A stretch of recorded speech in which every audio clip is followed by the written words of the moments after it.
What is Deutero-Isaiah? Hey everybody, I'm Dan McClellan. I'm a scholar of the Bible and religion, and you may have heard me or some other scholar talk about Deutero-Isaiah, and this means second Isaiah, and it's a reference to Isaiah chapters 40 through 55. And the overwhelming majority of scholars agree that these chapters were not written by the author of Isaiah 1 through 39, who was mostly a historical prophet named Isaiah who lived in the 8th century BCE, but there are also later literary and editorial layers in there. But once we get to chapter 40, the tone changes, the style changes, and even the temporal perspective changes. So up through Isaiah 39, there are a bunch of prophecies about the future, prophecies about exile. Chapter 39 ends with Isaiah prophesying to Hezekiah that although his days will end in peace, there's an exile coming. And Hezekiah goes, whew, well, at least my days will end in peace. And then we get to chapter 40. And again, the style changes. And suddenly we're not prophesying about a future exile. We're talking in a non-prophetic way about an exile that has already happened. And we're looking forward to other things happening.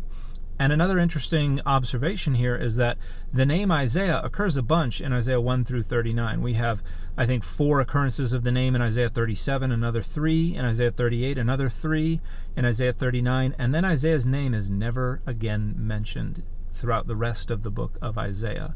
Whoever wrote chapters 40 through 55 never claims to be Isaiah.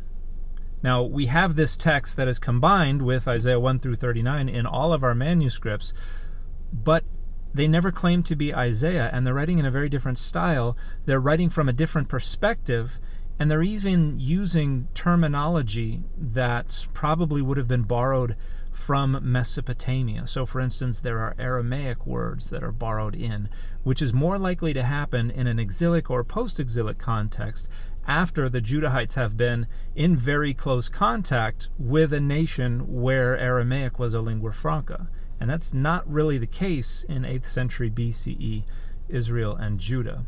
And so for these and a bunch of other reasons, the overwhelming majority of scholars agree that Isaiah 40 through 55 was probably not written by the historical Isaiah, was probably not written in the 8th century, was probably written by someone who was coming back from the Babylonian exile and who was not even claiming to be Isaiah, but for whatever reason it got worked into the manuscripts that contain Isaiah 1 through 39. So the next time you hear somebody refer to Deutero-Isaiah, you can know this is a reference to Isaiah chapters 40 through 55 in a way that recognizes they were not written by Isaiah, but written by somebody else centuries later.